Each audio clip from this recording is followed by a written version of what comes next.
হরে কৃষ্ণ। আজকের আমরা নৃসিংহদেবের চরণে অষ্টতর শতনাম এবং বিকাল 5টার সময় আমরা হরিনাম সংকীর্তন সহযোগে গুরুদেবের দ্রুত আরোগ্য কামনার্থে আমরা সংকীর্তন হরিনাম সংকীর্তন আন্দোলন করছিলাম এবং তারপরেই 108টি তুলসীপত্র নিবেদন হয়েছে এবং তার ঠিক পরেই আমাদের প্রসাদ বিতরণী হচ্ছে।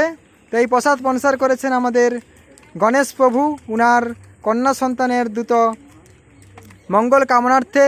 তো আমরা সকলে গণেশ প্রভুর সেই কন্যার মঙ্গলের জন্য সকলে সবাই বলুন হরে কৃষ্ণ হরে কৃষ্ণ কৃষ্ণ কৃষ্ণ হরে হরে হরে রাম রাম রাম হরে হরে। তো শুধু ভক্তবৃন্দরা, আপনারা সকলে এই হরিনাম জপ বেশি বেশি করে করবেন এবং নৃসিংহদেব চরণে প্রত্যেক দিন তুলসীপত্র নিবেদন করবেন, যাতে আমাদের গুরু মহারাজ তাড়াতাড়ি সুস্থ হয়ে আমাদের সঙ্গে আবার আমাদের যেন অনেক হাজার হাজার বছর ধরে গুরু মহারাজ যেন আমাদের সঙ্গে এভাবে প্রচার কার্য এবং সেবা কার্য করে।